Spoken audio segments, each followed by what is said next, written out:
네, 안녕하십니까. 증시 최전선 뉴욕과 서울의 이승석입니다. 대한민국 투자의 중심, 증시 최전선 뉴욕과 서울 이제부터 시작하겠습니다. 오늘 증시 최전선 마켓 이슈 투데이에서는 오늘 외국인들이 1,000억 원이 넘는 순매수를 모처럼 보였죠. 다시 한번 외국인들의 수급의 의미를 좀 짚어봐야 될 것 같습니다. 어제 저희 마켓 이슈 위클리, 그러니까 1호 증시 최전선 뉴욕과 서울에서 이번 일본의 전격적인 마이너스 금리로의 인하는 국내 증시로의 외국인들 수급 개선 가능성에 대한 부분은 이제 어제 언급을 드렸었죠. 실제 오늘 외국인들의 주식 매수가 좀 유입이 됐고요. 이런 가운데 중국의 오늘 경제 지표가 부진했음에도 불구하고 국내 증시 상승세를 유지하고 있습니다. 다만 현재 유럽 증시 같은 경우에 다시 이 중국 우려감으로 인한 경기 부진에 대한 우려가 현재 유럽 증시 그리고 미국 선물 지수를 약하게 만들고 있는데요. 외국인들의 이런 수급이 좀 유입이 된다면 글쎄 큰 조정에 대한 우려는 없을 것 같습니다. 이 의미를 다시 한번 상세히 짚어보고 향후를 전망해 보겠습니다. 투자 월드컵은 이제 2회 대회 2라운드가 이제 시작됐습니다. 그 어느 때보다 또 역시 또 이번에도 수익 경쟁이 치열한데요. 오늘도 수익 상위 전문가들을 직접 만나보도록 하겠습니다. 와울의 베스트 파트너 코너에서는 오늘도 역시 이번 주 주간 단위로 새로이 선정되는 와운의 주간 베스트 파트너와 함께 시장에서 가장 관심이 높았었던 종목 3개 선정해서요. 집중 분석 그리고 관심 종목 제시합니다.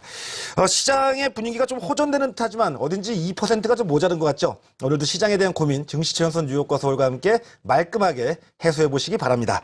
오늘도 2명의 전문가와 함께합니다. 나영호 파트너 그리고 명성욱 파트너 나와 있습니다. 안녕하십니까? 네, 안녕하십니까? 네, 또 이 2명의 전문가와 시장 얘기하기 앞서서 박세진 PB가 오늘 이슈 쟁점 브리핑하겠습니다. 예, 안녕하십니까. 박세진입니다. 주간 사이에 분위기가 좀 많이 달라지고 있는 게 좀 역력하게 나타나고 있는데요. 특히 글로벌 정책들에 대한 분위기가 좀 많이 바뀌고 있습니다. 특히 이제 양적 완화에 대한 부분들, 최근에 각 국가들이 주요 정책에 대한 공조 현상, 미국을 제외한 모든 국가들이 양적 완화 쪽으로 다시금 좀 방향을 틀어가는 모습들이 재차 확인이 되게 되면서 글로벌 시장의 위험 자산 회피 현상이 아주 극단적으로 진행돼 있었던 부분들이 안정을 찾아가는 흐름들, 거기서 자연스럽게 국내외로 자금 유입이 또 주식 쪽으로 유입되는 흐름들로 이어지고 있는 상황입니다. 먼저 보시면 중국 같은 경우에 최근에 증시 자체는 불안하지만 이런 부분들 환율과 증시를 안정시키기 위한 목적의 인민은행의 대규모 유동성 공급은 계속되고 있다라는 사실 뉴스로 계속 접하고 있었던 부분이었고요. 유럽 같은 경우도 1월 21일에 3월 22 통화정책회의에서는 추가적인 양적 완화 조치를 진행할 수 있겠다라는 부분을 또 마리오 드라기 총재의 입에서 시사한 바 있습니다. 미국 같은 경우도 FOMC 회의 저희가 확인을 했었지만 여전히 대경기 불안 요인에 대한 모니터링을 강조했었죠. 사실은 미국 경기 자체도 지금 불안한 상황이라는 거는 지표를 통해서 잘 확인을 하고 있습니다. 일본 같은 경우가 이제 여기에 방점을 찍었는데 아시는 최초의 마이너스 금리를 도입을 하게 되면서 거의 대부분의 국가들이 실제로 지금 우려하고 있는 긴축 스탠스가 아니라 양적 완화에 대한 필요성을 전 세계적으로 공통적으로 부각시키는 그런 상황으로 전개가 되고 있다라는 부분이죠. 그러다 보니까 자연스럽게 위험 자산 선호 현상은 좀 강해지고 있습니다. 작년을 넘어설 것 같은 무서운 기세로 진행되고 있었던 이른바 공포지수, 빅스 지수 같은 경우에도 차츰 안정되는 흐름들 지난주부터 관찰이 되고 있고요. 매크로 리스크 인덱스 같은 경우에도 덩달아서 함께 좀 안정되는 전체적으로 글로벌 증시가 공포에서 조금씩 벗어나는 흐름들이 좀 나오고 있다는 부분은 좀 역력하게 보여집니다. 거기에 맞춰서 대한민국 시장의 이제 가장 큰 고민이었던 외국인들, 집 나갔던 외국인들이 언제쯤 돌아오나 계속해서 목 빠지게 기다리고 있었는데 이런 부분들에 대한 귀환이 어느 정도 진행되는 거 아니냐라는 시그널을 던져주고 있다는 거죠. 이거를 연속 순매수라는 좀 의미 있는 방향의 전환이 나오고 있고요. 오늘 같은 경우에는 비록 프로그램 순매수로 진입이 되긴 했습니다만 아주 오랜만에 1,000억 원 이상의 순매수를 저희가 확인하는 그런 결과를 좀 봤습니다. 이런 부분들 역시 환율 요인하고 저희가 생각을 해볼 수가 없을 것 같은데요. 전체적으로 공포가 좀 어느 정도 가셔지는 시장, 그리고 위험 자산에 대한 선호가 조금씩 되살아나는 시장이라고 얘기를 하지만 또 이 안에서도 또 옥석 가리기는 또 필요할 것 같습니다. 그동안 계속 달러 인덱스의 향방에 눈치를 보면서 움직였었던 각국의 통화 요인들이 자국의 양적 완화 정책을 통해서 오히려 달러 인덱스를 뒤흔드는 그런 상황이 좀 진행이 되고 있는데요. 지금이 딱 그렇죠. 일본이 마이너스 금리를 도입하게 되면서 엔 달러 환율 같은 경우에 큰 폭으로 절하가 진행이 됐었고요. 여기에 맞춰서 우리나라 원 달러 환율 같은 경우에도 소폭의 안정세를 보였습니다만 워낙 그 엔화의 가치가 크게 절하되는 다시 한번 그 엔저에 대한 걱정을 안 할 수가 없는 상황. 저희 최근에 그 반등을 시작했었던 수출 관련 대형주들에 대한 부분들 여기서 일본과의 경합관계에 있는 업종들에 대한 고민이 필요한 시점인 것 같습니다. 오늘 증시 최전선 뉴욕과 서울에서는요, 그 외국인들의 그 프로그램 매수를 통한 대규모의 매수 유입이 진행됐던 하루였는데, 이거에 대한 의미 저희가 부여를 해도 될지, 그리고 유동성 랠리의 시작, 외국인들의 선택으로 다시 한번 재개될 가능성이 있을지에 대해서 타진을 해보겠고요. 이 가운데서 환율에 대한 변동성 또다시 좀 불거지는 것 같습니다. 특히 엔저에 대한 고민, 그 시장에서 안 해볼 수가 없을 것 같은데요. 환율 요건과는 별개로 또 수출 경합에 따른 그 유불리에 대한 업종 선택, 저희가 어느 쪽에 무게중심을 둬야 될지, 대안주는 어느 쪽에서 찾아보는 것이 현명할지에 대해서 집중 논의해보도록 하겠습니다. 네, 박사님 PB 수고했고요. 잘 들었습니다. 시장에 대한 또 고민을 하나씩 또 풀어봐야 되겠죠. 일단 오늘 첫 번째로 다룰 내용은 앞에서도 설명드렸고요. 또 박사님 PB도 지금 현재 브리핑했다시피 이 외국인들의 수급의 의미를 좀 짚어볼 필요가 있을 것 같습니다. 그동안 참 무섭게 매도했습니다. 기록을 경신하는 이 강력한 매도가 계속 추세됐었는데 최근 뭐 유가도 좀 올라오고요. 어제 저희 시간을 통해서도 이 일본의 전격적인 마이너스 기준금리를 이제 마이너스로 전환시킨 것도 유동성 확장에 대한 기대감을 가질 수 있다. 다만 이제 이 업종에서 유불리가 나올 수 있다고 어제도 전망을 했죠. 그래서 대표적으로 뭐 자동차나 이 자동차 부품들은 좀 좋지 않을 것이다라고 전망했는데 저희 뭐 어제 얘기한 내용대로 시장이 좀 오늘 진행이 된 것 같습니다. 일단 외국인들의 오늘 매수 의미를 부여할 수 있는 정도 이제 수준까지 올라온 건지부터가 좀 체크가 돼야 될 것 같습니다. 명석 파트너께서 좀 먼저 설명 좀 해주시죠.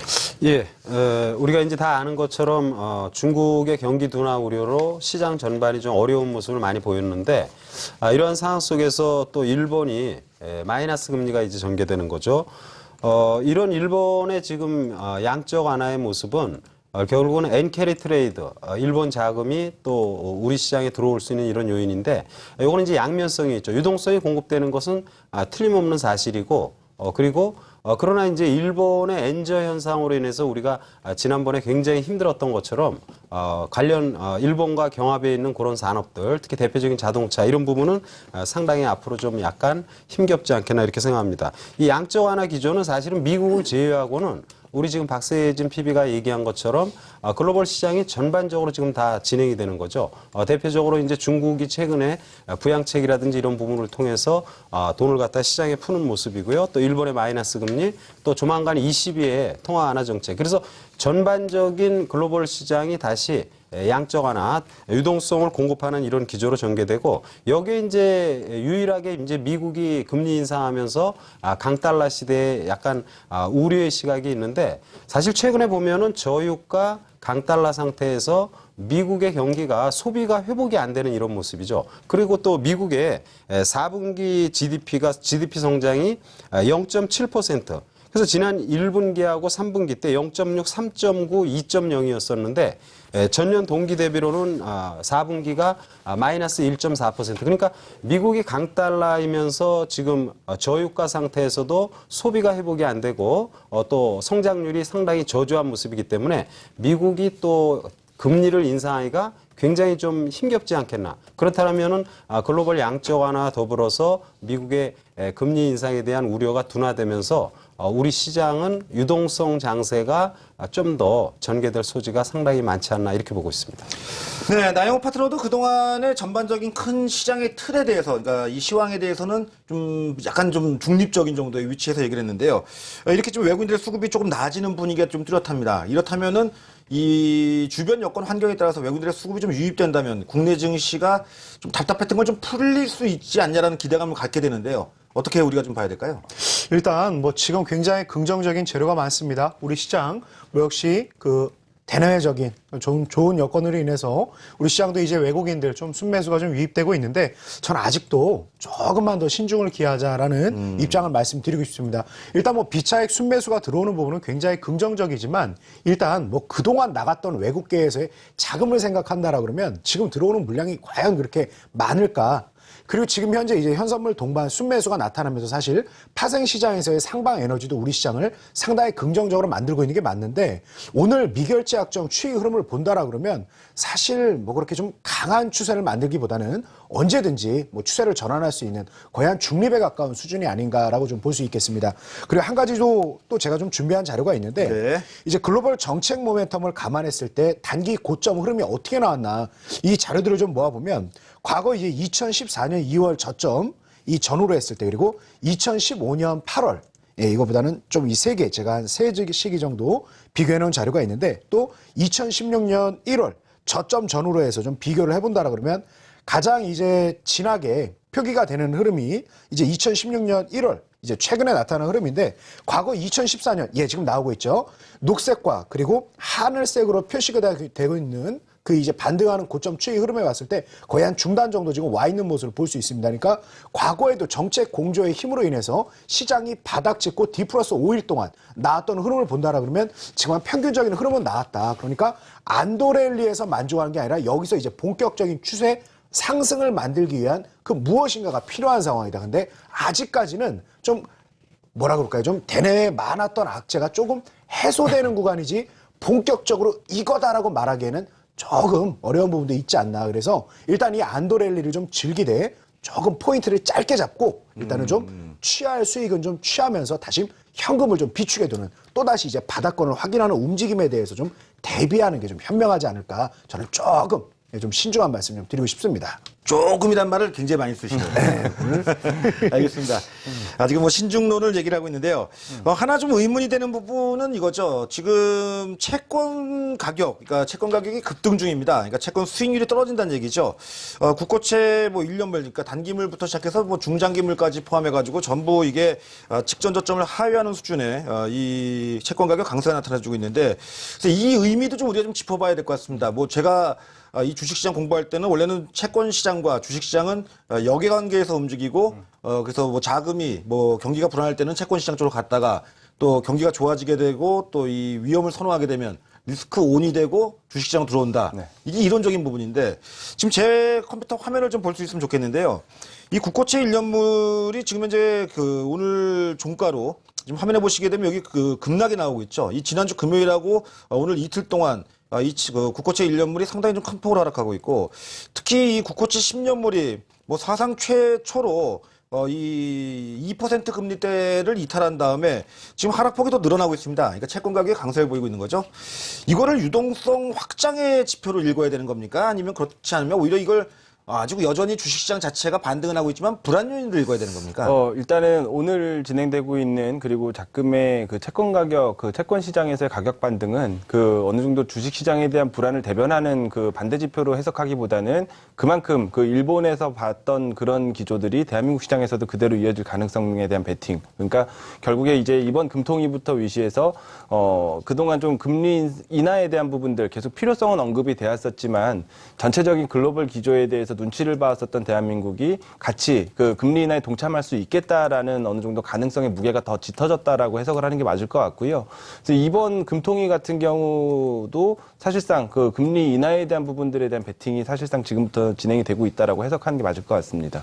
그러면 이게 우리나라도 추가적인 양적 완화 정책이나 또 내지는 어떤 뭐 부양책을 연결할 수 있을 것이다라고 시장에서 기대를 하는 겁니다. 네, 그게 채권 시장에서 강하게 좀 녹아 들어가 있다라고 보여지는데요. 그러면 시장에 미치는 증시에 미치는 영향은 이게 유동성 랠리, 그러니까 이 유동성 확장으로 인한 랠리 기대감을 가져도 되는 지표입니까? 그렇죠. 그래서 지난주 금요일부터 해서 사실 전 세계는 그런 성격의 상승이 좀 진행이 됐다라고 보여지고요. 그래서 뭐 외신에서도 보면은 안도 랠리, 유동성 랠리 같은 단어들이 다시 많이 보이기 시작을 했는데 문제는 이 부분 그 과거에 이제 유동성 랠리라든지 이런 정책적인 부분에 대해서의 턴어라운드는 항상 주도를 했었던 거는 미국이죠. 잘 아시다시피.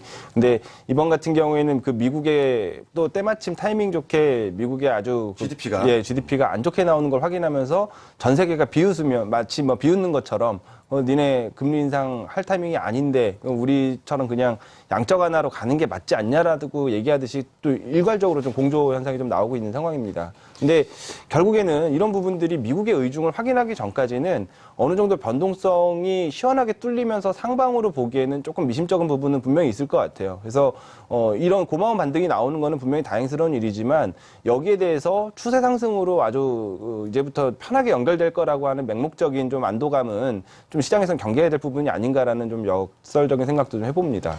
명성호 파트너께서도 이 문제 좀 짚어보시죠. 그 외국인들의 수급이 좋아지고 있는 거는 분명히 좀 고무적인 분위기인데 채권 가격이 이렇게 급등하고 있는 좀 원인과 또 오늘 우리나라 수출 경제 지표, 이게 수출 지표가 굉장히 안 좋았지 않습니까? 예. 뭐 2009년도 수준까지 회귀했다라고까지 이렇게 얘기하고 있는데 이게 글쎄 뭐 불안 요인으로 읽어야 되는 건지 아니면 유동성이 확장되는 걸로 인해 가지고 증시에 자금이 유입될 걸로 기대를 해야 되는 건지 이 행간의 의미 좀 짚어주시죠. 그렇죠. 이제 시장이 지금 사실은 글로벌 시장 전반의 경기는 상당히 지금 부진한 모습이죠. 미국만 지금 견조한 모습이고 전반적으로 상당히 지금 어려운 상황입니다. 특히 이제 중국의 경기가 좀 부진한 이런 모습을 보이면서 전반적으로 사실은 교육 비중이라든지 이런 부분이 상당히 지금 악화된 상태입니다.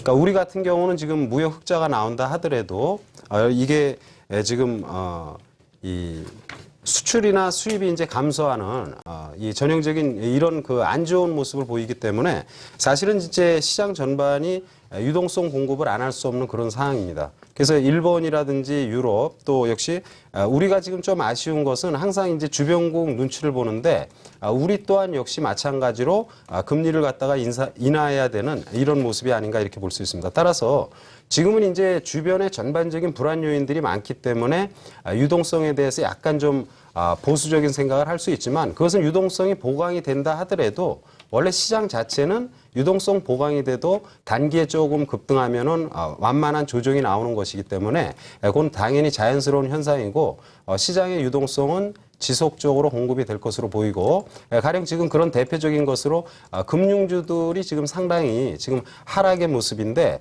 사실은 금리를 내리게 되면은 은행 같은 데도 사실은 좋을 것이 하나도 없죠. 예대 마진부터 시작해가지고. 근데 그럼에도 불구하고 지금 은행주라든지 증권주들의 모습을 보면은 유동성 보강이 되면서 점진적으로 안정을 찾는 모습이어서 제가 볼 때는 시장에 경기가 안 좋은 상태에서 전반적인 유동성이 보급이 되면서 좀 금융주 위주의 이런 안정된 모습이 좀 전개되지 않겠나. 저는 유동성 보급이 본격적으로 전개된다 이렇게 보고 싶습니다. 그러니까 이 채권 시장의 그 가격 움직임 자체가 유동성 공급 쪽으로 해석할 수 있다는 그렇죠. 거죠. 이제 이번에 이제 금리를 갖다가 아마 내리는 제스처를 써야 되지 않나 이렇게 보고 있습니다. 그럼 박세진 PB하고 의견이 좀 비슷한 거죠? 네, 네. 채권 가격 급등에 대해서는 같은 원인을 좀 말씀해 주시는 것 같네요. 지금 나영호 파트너만 다소 좀 신중한 입장을 얘기를 하고 계시는데요.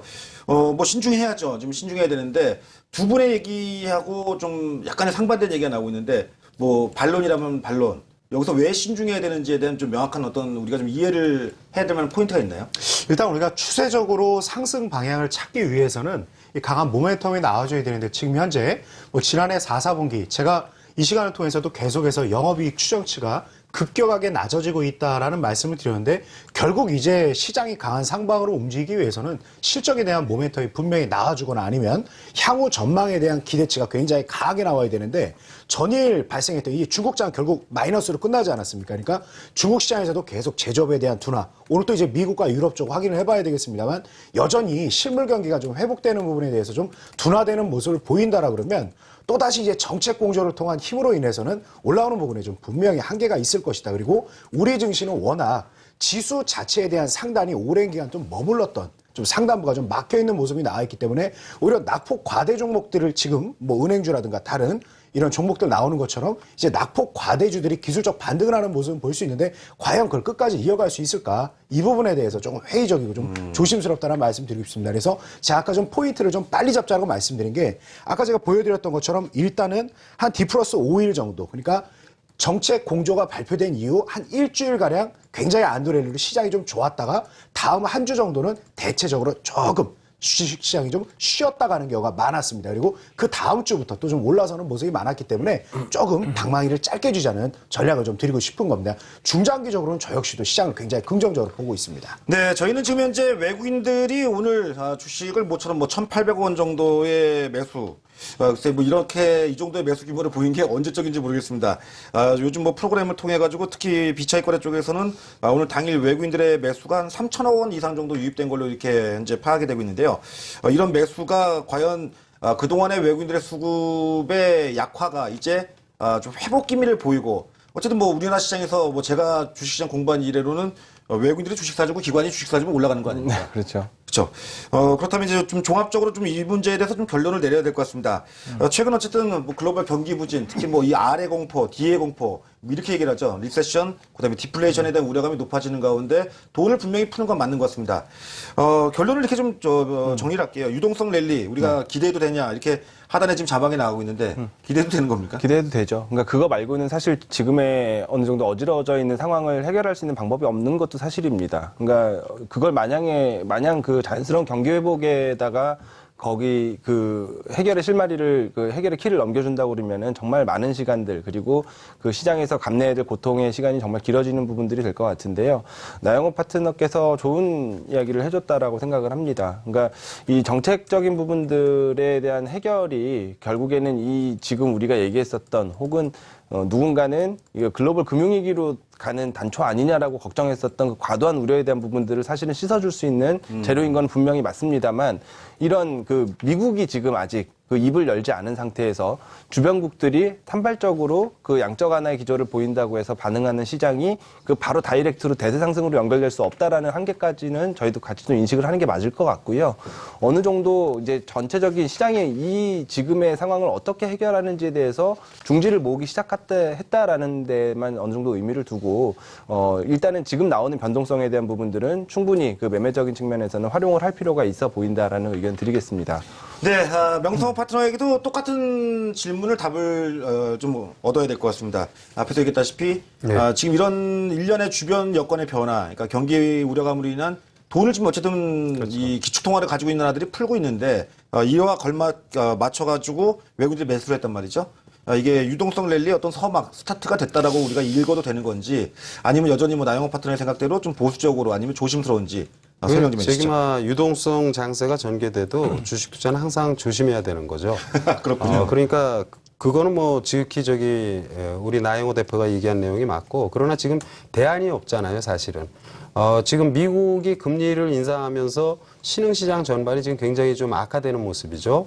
자금이 빠져나가는 이런 모습. 그리고 경기 자체에도 안 좋은 그런 모습이고, 특히 이제 그 신흥시장의 대표라고 볼 수 있는 중국 같은 경우 보면은 수출에서 지금 해답을 찾기가 굉장히 좀 어려운 상황이죠. 그래서 내수라든지 서비스업, 이런 쪽으로 지금 확장되는 이런 단계이고, 따라서 지금 시장은 중국의 고성장 기조가 7% 이하의 모습을 보이면서 글로벌 시장의 원자재부터 시작해서 개선될 만한 사항이 별로 없습니다. 거의 대부분. 그렇기 때문에 지금은 할 수 있는 정책이 정부가 할 수 있는 정책이 당연히 재정정책, 중앙은행이 할 수 있는 통화정책 이걸 갖다가 올인할 수밖에 없는 상황입니다. 지금 일본의 마이너스 금리 이제 은행에다 돈을 갖다 맡기면은 보관료를 내야 되는 거 아닙니까? 단적으로 얘기해서. 그렇죠. 이런 부분이라면은 이건 지금 전체적으로 지금 유럽이라든지 일본이라든지 중국도 역시 마찬가지고 또 미국도 역시 마찬가지죠. 금리 한번 인상해가지고 지금 이게 잘못된 것이 아닌가라는 이런 그 약간은 좀 비서 적힌 이런 모습들도 많이 나오는데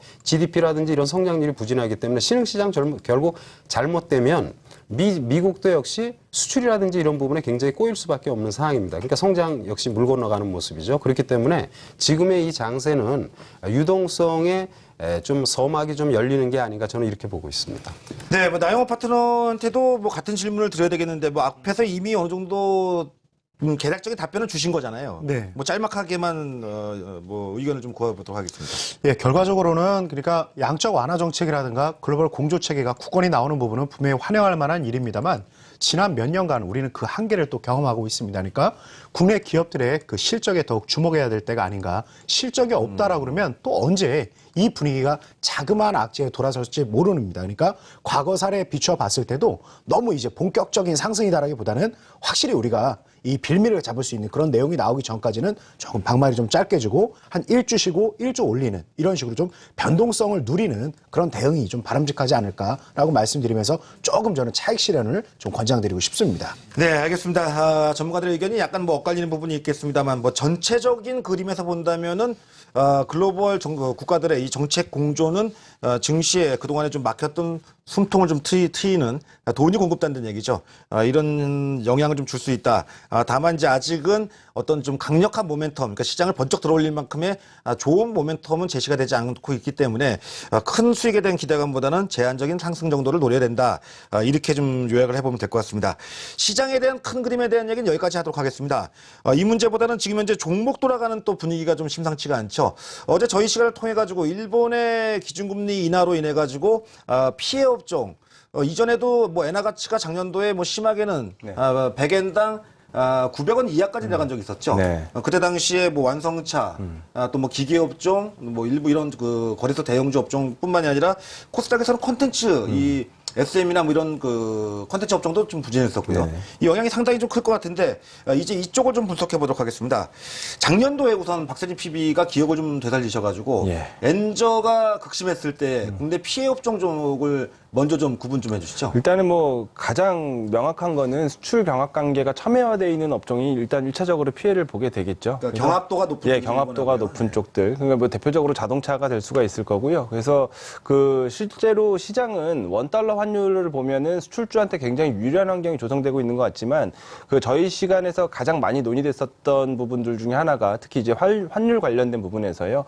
그 실질 실효 환율하고 그 무역 그 상대방 그 경합도가 높은 국가와의 상대 비교 환율이 더 중요하다라는 말씀을 자주 드렸던 걸로 기억을 합니다. 네. 그래서 최근에 이제 그 1,200원대를 돌파한 원달러 환율에도 불구하고 낮아지는 그 위안화 가치 그리고 최근에 이제 약세에 동반됐었던 엔화 가치까지도 이렇게 진행이 된다라고 그러면 사실상 그 전체적인 수출 품목들 중에서 그 눈에 보이는 데가 별로 없어요. 이렇게 되면은. 그러니까 그 양쪽으로 지금 다 걸려 있는 거거든요. 위안화와 엔화 양쪽으로 지금 경쟁을 해야 되는 상황이기 때문에 뭐 대표적으로 뭐 반도체 소재부터 또 경합이 시작이 되고요. 뭐 자동차뿐만이 아니라 그 엔화 결제가 많은 기업들 같은 경우에는 사실 뭐 SM을 비롯한 대부분의 엔터테인먼트 콘텐츠 업종들.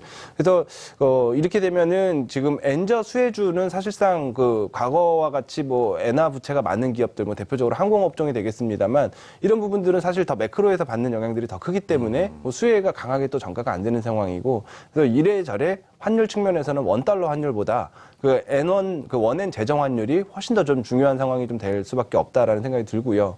요번 같은 경우는 특히 더 중요한 부분이 이제 막 그 대형 수출주들이 오랜 부진을 겪고 그 저가 매력이라는 밸류에이션을 등에 업고서는 막 반등을 시작하는 찰나였기 때문에 이런 부분들이 오히려 조금 상승 추세에 훼손이 될까 시장에서 좀 걱정을 하고 있는 상황인 거죠. 실제 지난 금요일에 일본의 적격적인 마이너스 기준금리 인하 이후에 원엔 재정 환율은 100엔당 1,000원이 붕괴가 다시 됐습니다.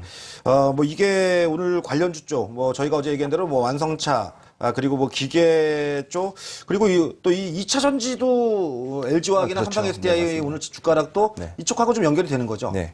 거기에 더불어서 사실은 이번에 또 중국의 그 전기차 지원 관련돼서 굉장히 좀 파격적인 얘기가 또 같이 나왔죠. 오늘도 또 나왔습니다. 예.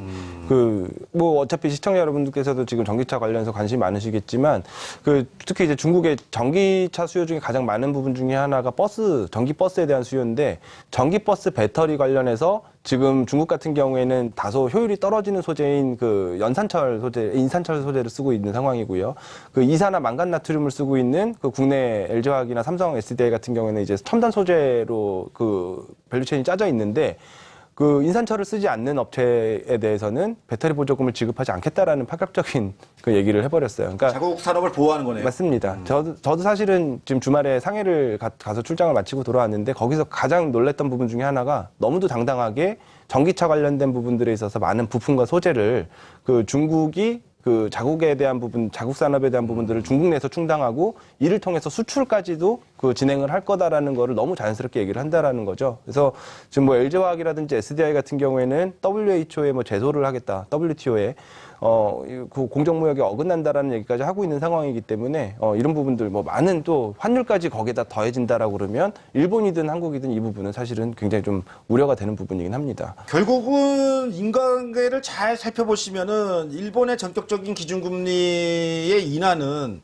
이 엔화 가치를 약세로 만들고요. 네. 이게 자국 통화의 약세로 인해서 대외 경쟁력, 그러니까 수출 경쟁력을 높이는 거고, 뭐 이런 게 지금 현재 일본뿐만이 아니죠. 유럽도 마찬가지고 중국도 마찬가지고요. 다들 자기 물건 많이 팔기 위해서 제품 가격 그렇죠. 떨어뜨리는 효과를 네. 만드는 거죠. 결국 이것 때문에 우리도 좀 피해를 보고 있고, 실제 1월 수출입 동향이 굉장히 부진하게 나왔죠. 명성호 파트너가 보시기에도 이 일본의 마이너스 금리 후폭풍으로 인해서 엔저가 현재 발생되고 다시 진행이 되고 있는데, 작년에도 관련주들 보유하셨던 분들이 상당히 힘들었습니다. 뭐 자동차 관련주도 그랬었고, 뭐 일부 뭐 기계업종, 그렇죠. 또 뭐 엔터테인먼트 업종 중에서도 일부 좀 피해 우려가 있었던 종목들이 있었고요. 어떻겠습니까? 이번에도 그런 피해 우려감을 작년과 같은 그런 학습 효과를 그대로 반영을 시켜서 투자 전략을 짜야 되는 겁니까? 아니면 이번엔 조금 덜할 가능성이 있을까요? 글쎄요, 뭐, 그 엔저 현상이 됐을 때 기업들의 채산성은 뭐 작년하고 다를 바 없다 이렇게 봐야 되겠죠. 근본적으로는. 근데 이제 우리가 보면은 엔저가 되면은 말씀드린 것처럼 이제 엔캐리 트레이드 유동성이 이제 보강이 된다라는 측면에서는 긍정적인데, 엔저 현상으로 일본하고 수출 경합 관련 뭐 우리가 대표적으로 잘 아는 자동차라든지 이런 부분은 당연히 안 좋습니다.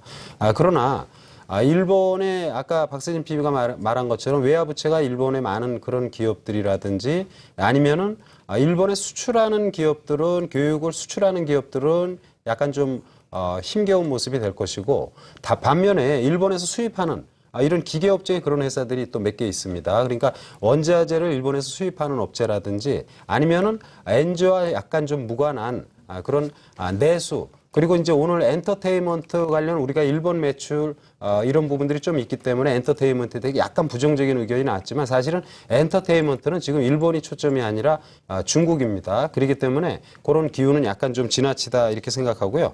내수직이 이 지금 음식료라든지 또는 게임 이런 부분은 상당히 좀 긍정적으로 우리가 접근해도 되지 않나 저는 이렇게 보고 있습니다. 그렇다면 이전의 작년도하고는 이번에는 좀 분위기가 좀 다를 거라고 보시는 겁니까? 작년도하고는 학습 효과가 있기 때문에 아마 기업 측에서도 그런 부분에 대한 대안이 있지만 근원적으로 다르지는 않다고 봐야죠. 전체적인 큰 그림 그렇죠. 비슷하다. 그렇죠. 큰 그림은 비슷하고, 다만 지난번과 같이 일방적으로 어려웠던 부분은 기업들이 어느 정도 좀 방어를 하지 않겠나. 그러나 투자 매력도는 사실은 굉장히 떨어진다고 봐야죠.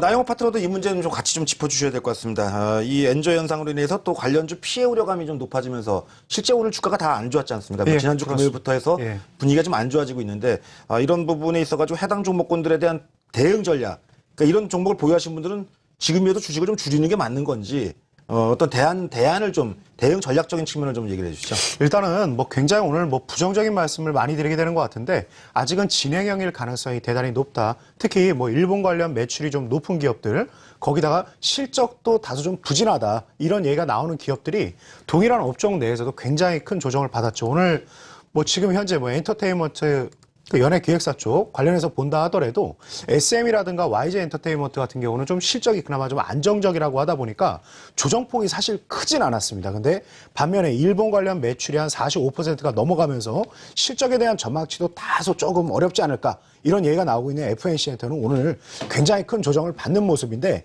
일단 떨어지는 칼날에 너무 집중하기보다는 시장이 좀 진정되고 종목이 좀 진정된 다음에 그 다음에 상승 모멘텀을 찾는 게 더 낫지 않을까.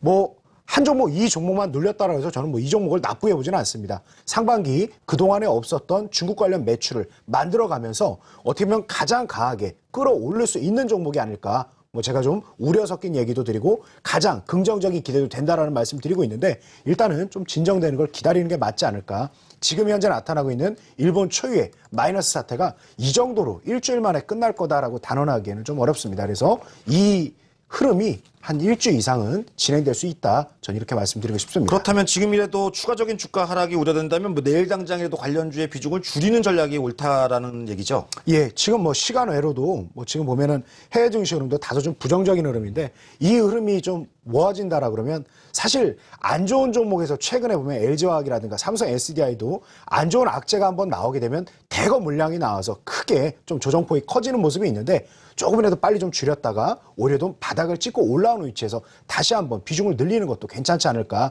뭐 대단히 어려운 부분이겠습니다만 일정 수준이라도 좀 대응을 해보실 것을 좀 권장드리고 싶습니다. 예, 오늘 뭐 종합주가지수, 코스닥지수 양시장 모두 반등은 했습니다만 시장 이면에는 이렇게 좀 위험이 도사리고 있고 부담스러운 요인들이 도사리고 있죠. 이걸 뭐 잘 좀 체크를 하시고 포트폴리오 전략이 결국은 수익과 직결되는 문제 아닙니까? 뭐 저희가 이런 얘기 자주 드리죠. 투자는 결국은 아이디어 싸움이다라고 이렇게 말씀드리고 있는데 뭐 저희 방송을 시청하시는 분들은 이런 우려감을 좀 잘 피해 가셔야 되겠죠. 명성 파트너도 그렇다면은 이쪽 좋습니다. 뭐 엔저 현상으로 인해서 뭐 당분간 뭐 이 종목들이 피해가 우려된다라고 한다면은 가정하에 대안을 좀 제시를 해야 될 거 아닙니까? 뭐 방송이라는 게 무조건 안 좋은 것만 얘기할 수는 없는 건 그렇죠. 아닐 거고요. 대안이 그러니까 이제 항상 우리가 지금 시장을 보면은 지금 그 성장에 지금 좀 약간 멈춰 있다고 그럴까요?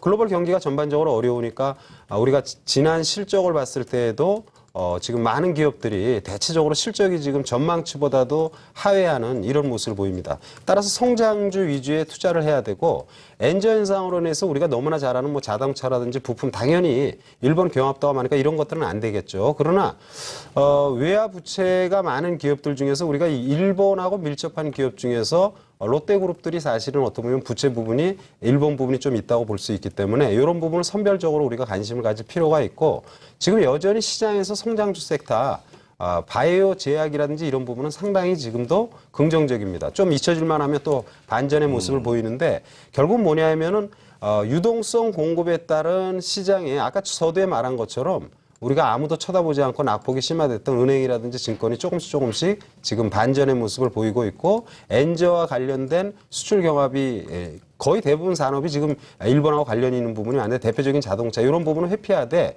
중소형 성장 가능한 섹터들 그런 것들은 얼마든지 지금 투자해서 됩니다. 대표적으로 제약 바이오가 있겠고 그 외에 이제 실적이 4분기 실적이 좀 호전된 기업들 이런 기업들 위주로 가령 대한유화 같은 경우는 지금은 투자 맥점으로는 조금 늦었죠. 투자할 수는 없지만 최근에 주가 흐름은 굉장히 좋은 모습이죠. 그래서 실적이 좋은 회사 그리고 중소형주에서 성장을 할 수 있는 회사 이런 회사로 우리가 집중을 하는 게 좋겠다라는 말씀을 드립니다.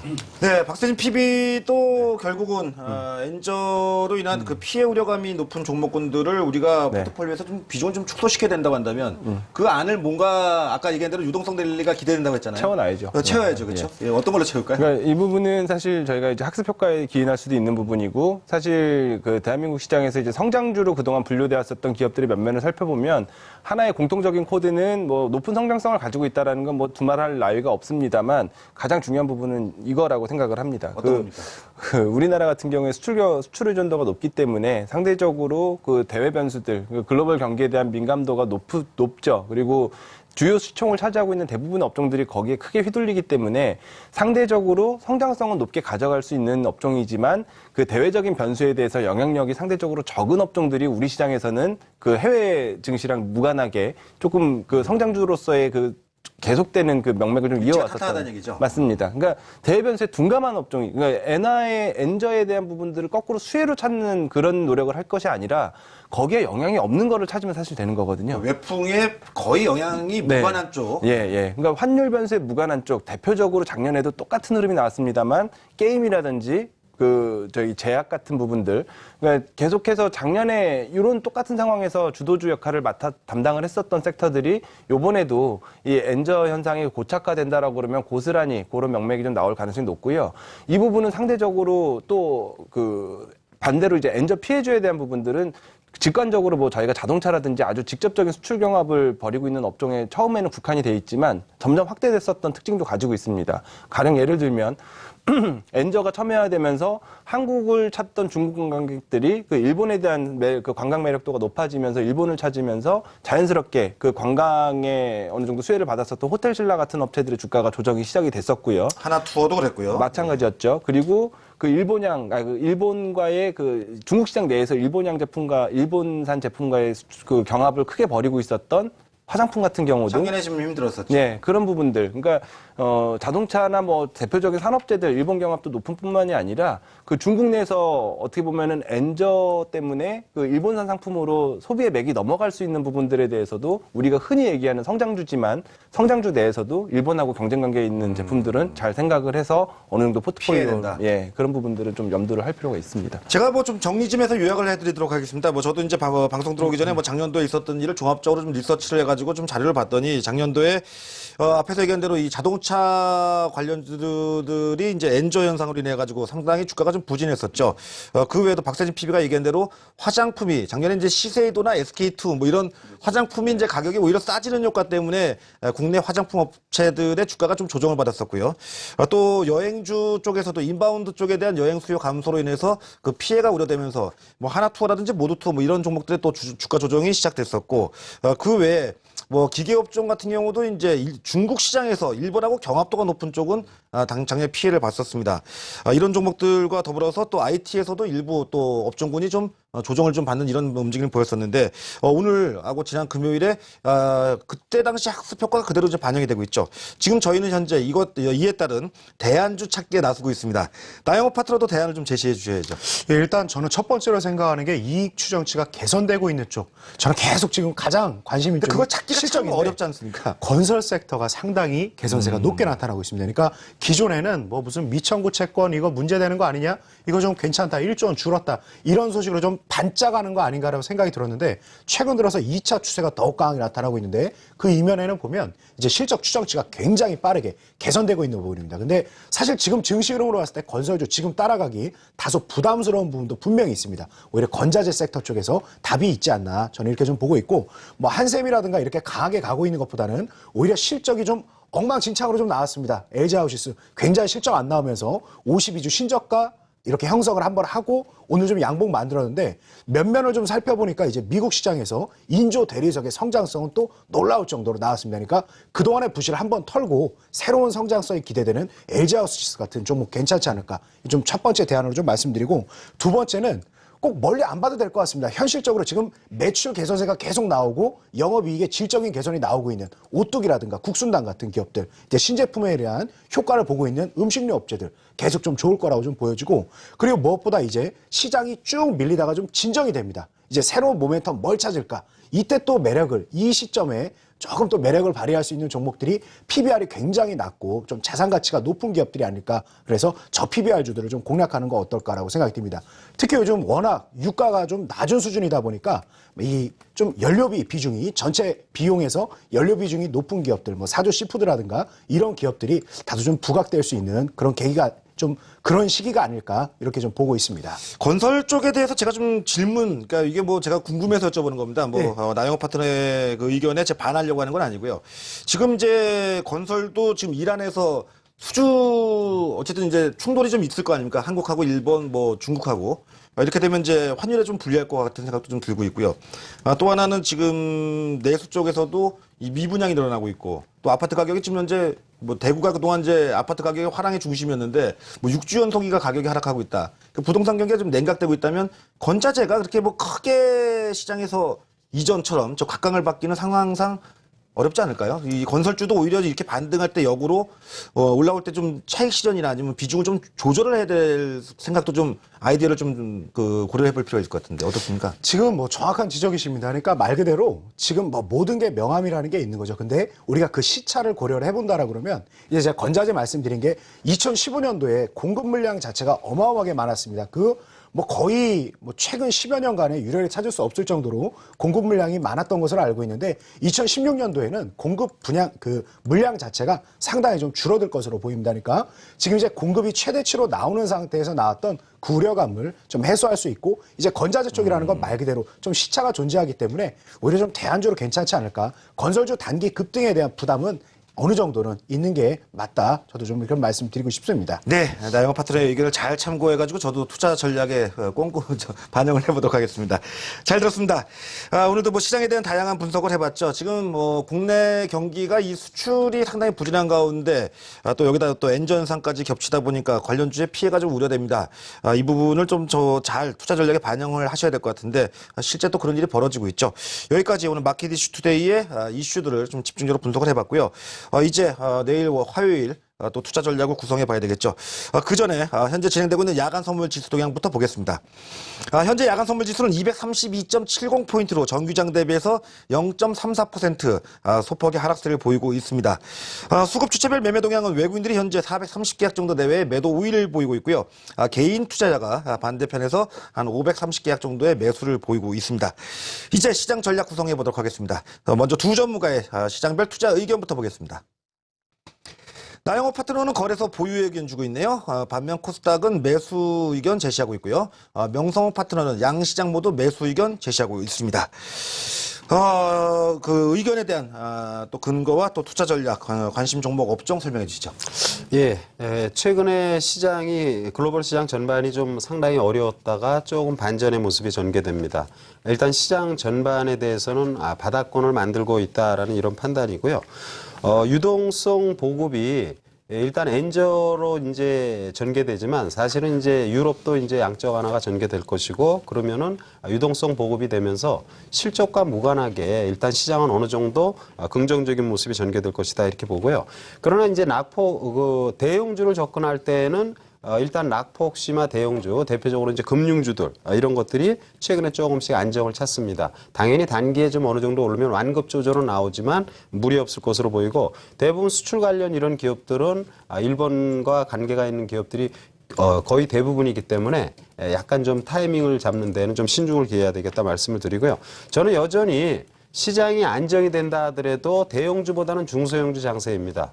그동안 대한민국 사회가 어느 정도 지금 성장을 하면서 대기업 위주의 산업 구도였는데 선진국의 사례를 보면은 다양성이 돼야 됩니다. 그래서 중소기업들이 강한 중소기업들이 많이 나와야 되는 것이고요. 그 부분은 결국은 뭐냐면 양적으로 찍어내는 시대에서 질적으로 세분화된 분야로 이렇게 들어가야 된다라는 생각입니다. 따라서 중소형주들이 많은 이런 기업들, 실적 좋은 회사, 아까도 말씀드렸지만 제약 바이오는 계속 우리가 함께하는 것이고 통칭 헬스케어라고 이렇게 얘기를 할 수 있고요.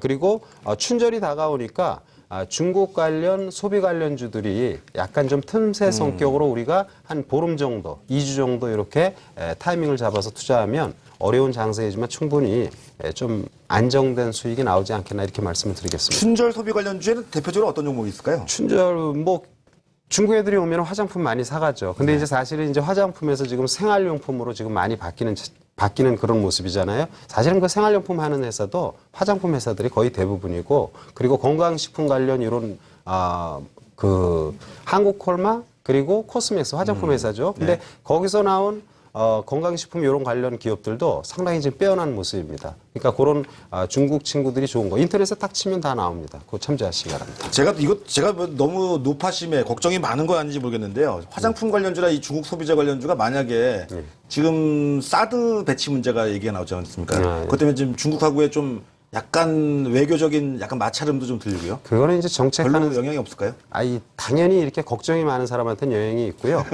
관광객들 그런 거 별로 신경 안 씁니다. 여러분들이 외국에 갔을 때 국가를 위해서 물건 살 때 그렇게 생각하는 경우는 거의 없는 아니 요즘에 거죠, 이제 뭐 사실. 중국이 그 유커 이제 관광객을 가지고 무기화 삼는 얘기가 나와가지고 요즘에 대만에도 관광객 덜 보낸다 막 이런 식의 얘기가 나오니까 근데 이제 혹시라도 싶어서 그래요. 근데 원래 여행 가는 사람들은 그런 거 따지지 않더라고요. 예. 제가 괜히 질문해가지고 명석 파트너한테 핀잔만 들었네요. 예, 그래도 걱정이 되니까 여쭤봤습니다. 네, 나영호 파트너도 시장에 대한 대응 전략 설명해 주시죠.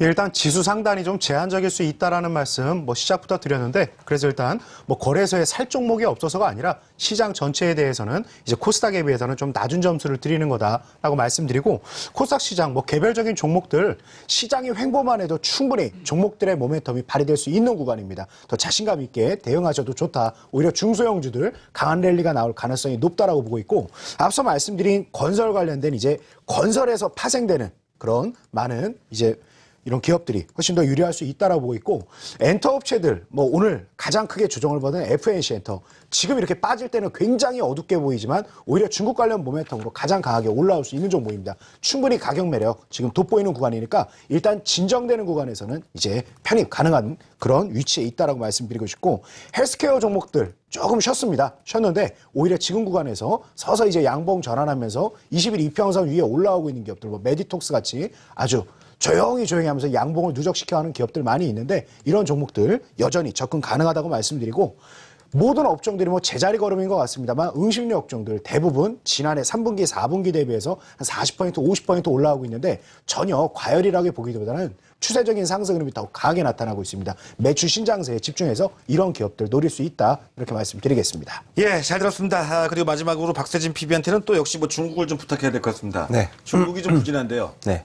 그래서 사실 뭐 이런 부분들에 대한 좀 그 내부적인 그 중국 기관들의 목소리를 좀 다시 한번 좀 점검해 볼 타이밍이 된 것 같아서 주말 동안에 중국을 좀 다녀왔었던 부분이었는데요.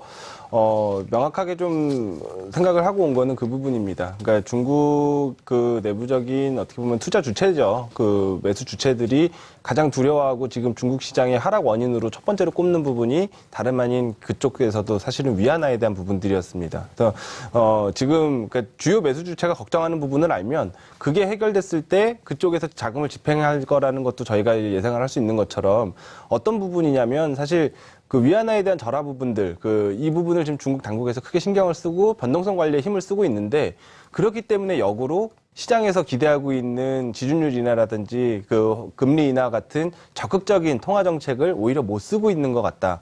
왜냐하면 그걸 시행하는 것 자체가 위안화의 추가적인 절하를 자극을 할 수가 있을 거기 때문에 그래서 오히려 거꾸로 이런 적극적인 통화 정책을 중국 당국이 시행을 한다라는 것 자체가 이제 위안화에 대한 컨트롤이 가능해지는 시점이라는 거에 대한 반증이 될 가능성이 높기 때문에 대부분의 매수 주체들은 그런 정책들에 대한 부분들을 확인을 하고 매수를 집행을 하는 거를 좀 매수 타이밍으로 좀 보고 있다라는 얘기를 많이 나누고 왔거든요. 그래서 뭐 중국 때문에 걱정도 많으실 거고 실제로 뭐 투자를 하시는 분이든 아니면 대한민국 시장 때문에 중국을 보시는 분들이든 다 같은 생각이실 것 같습니다만 명확하게 저희가 그런 부분들 이제 반등을 야기할 부분들은 중국의 정책이다. 이거에 대한 포인트는 같이 좀 기다려 보시면서 그 타이밍을 같이 좀 의논해 보시는 게 좋을 것 같습니다. 네, 잘 들었습니다. 오늘도 뭐 시장에 대한 다양한 고민과 또